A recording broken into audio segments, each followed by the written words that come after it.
Good afternoon. Yes, afternoon. Welcome to another episode of Spilling Tea. I am your host, Tiffany Daniels. And like always, folks, on my weekends, when it's stupid o'clock, doesn't matter. First video always goes to the horrific place known as the JRC. So, merry not stupid o'clock, everyone.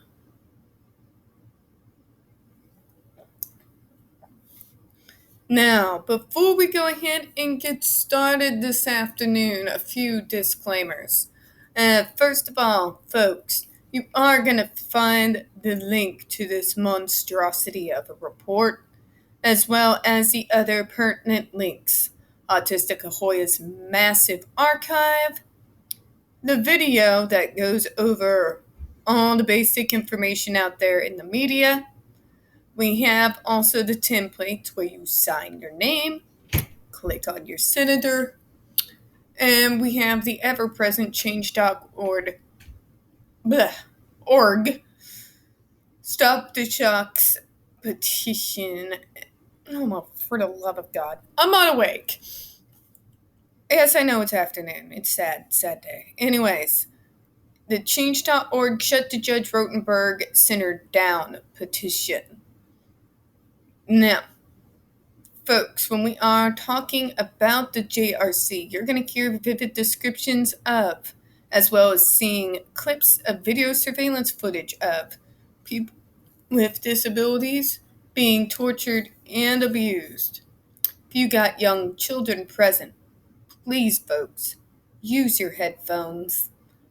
Also, I may stumble over my words, I may rant, there might be explicitives. I can't help it when it comes to the JRC. These people are a special level of not just torturous, evil bastards, but their stupid is special levels. So, my apologies to everyone in advance. Alright, so let's go to where we stopped off yesterday, since we decided to go past the minutes, because they literally have nothing to do with the August 26, 2007 incident, and I'd rather not have to indulge in more levels of stupid. So, now we're going to talk apparently about staff evaluations, issues identified following the 2007 incident. I just gotta say, Judge, if y'all weren't noticing what needed to be done till 2011, just saying. Staff involved in the 2007 incident reported that they did not question instructions provided by the caller, who they thought was from the DVR office, in part out of fear of the evaluation system and the accompanying disciplinary process. Staff did not appear concerned that student at the house would be able to report infractions. Interesting, Judge. Very interesting. You would think, ladies and gentlemen, everybody, however you want to be inferred as, you would think that the judge would think about what those employees told them. Why were they so afraid in regards to receiving evaluations if they didn't just obey the call without question? You would think they would think about that. You would think they would think about why they were afraid of the disciplinary process. You would wonder why the staff was not concerned whether the student would report. I mean, we all know why. Nobody takes anything the students say as having any value at all, and more likely than not, they are going to be punished and shocked for speaking out. If you would actually do a true investigation, Judge, instead of helping them cover their tracks, you would have known that. But anyways, I just found that little tidbit interesting. Moving on. Changes made by JRC Following the August 2007 incident, JRC retrained staff on importance of reporting any directives that are inconsistent with their training and using good judgment. Oh, here we go again. Judge, how are you so sure that the way that they acted actually was against procedure? See, I'm not convinced that it is. Because, think about this. Think about that previous paragraph that we just read. If what they did was against procedure, then they would have had no fear to report. They would have had no fear to question. But what does the paragraph before this one state? That they were afraid of evaluation system and disciplinary process. So, that leads me to believe that actually questioning and getting a second opinion was what was against procedure and policy. Just go with me on this, folks.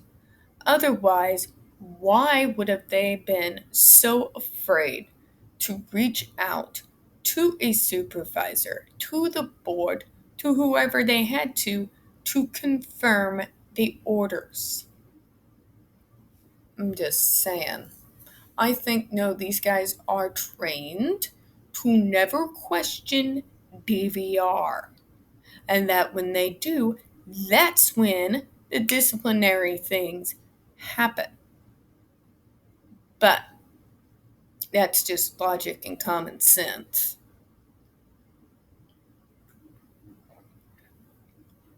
Let's move on. Staff was told that they would not be evaluated for reporting such inconsistencies, but rather would only be evaluated for failing to report observing events that conflicted with JRC's policies and procedures. Oh, so you say. See, this judge, all too often than not, takes the JRC's word for it. Well, that's not what we told them. Oh, really? Really? Then why were they so afraid to question? Why were they so afraid to go and ask? Yeah. JRC also implemented end-of-shift report for all shift supervisors, in which supervisors must evaluate staff and list any performance improvement opportunities or performance credits that were distributed during the shift. Moving on. Current evaluation policies and procedures. Oh, dear God. Square up, folks. We're about to read a bunch of lies. The Evaluations Department is responsible for managing JRC's disciplinary system, taking disciplinary records and necessary actions, handling investigations and grievances, and providing staff with corrective feedback. New staff are informed of the Evaluations Department and its role during basic training, and receive a letter from the Executive Director explaining how the Performance Improvement Opportunity (PIO) works. This letter also informs new staff that the JRC administration does not expect direct care staff to be perfect, particularly because of the population that they serve and the complexity of the treatment program at JRC. Oh, for fuck's sake. We don't expect you to be perfect. I fucking do. I fucking do. This whole thing of, but you're human and you're going to make mistakes. You are putting kids on what is essentially a shock collar, shock bracelets, and some kind of shock brace. I don't know what you would call about those electrodes on the abdomen.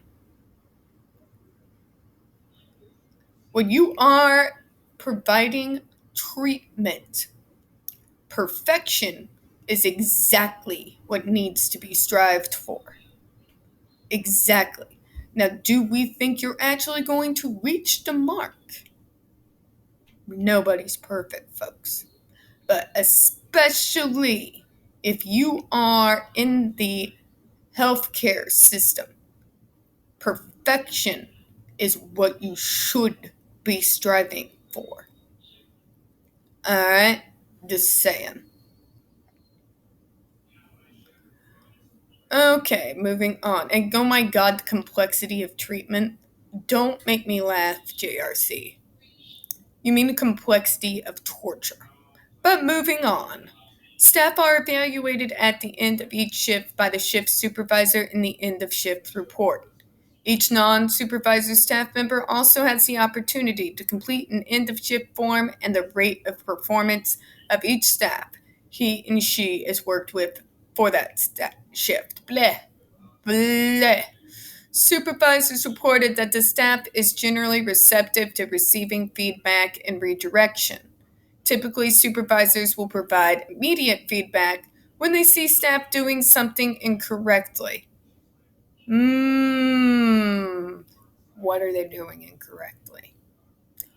Most of the time, folks, remember, DVR reaches out and says you did not pinpoint a behavior. You didn't shock them for this. I'm sorry, but that's what I think they mean by incorrectly. You have to forgive me, Judge, if I don't believe your bullshit. The initial redirection is considered a friendly reminder or warning. And then you question why they feared for their jobs, Judge? Really? And it is only after feedback is ignored and not followed that the staff member will be evaluated. Again, you wonder why they don't question. Additionally, all staff, including professional, clinical, and administrative staff, are evaluated quarterly by their supervisors. Staff are evaluated according to a rating system of various categories of performance, including adherence to treatment programs, crisis skills, GED treatment, and completing necessary paperwork. I'm going to end it here because I got a lot to say about what we just covered. So on the one hand, you have the judge condemning these people for not questioning orders, for lack of a better term. And then, on the other hand, what you have? People is basically stating all the reasons why staff would be afraid to ask questions or to question their orders. And yet he refuses to see this. He refuses to see this. Let's look at this again. What does it say? Supervisors reported that staff is generally receptive for feedback and redirection. Typically, supervisors will provide immediate feedback when they see the staff is doing something incorrectly. This redirection is considered a friendly reminder or warning, and it is only after this feedback is ignored or not followed that the staff member will be evaluated. Think about it. So if a staff is going to question why this person is getting shot, when they see no reports in regards to behaviors, this is what they're talking about, folks.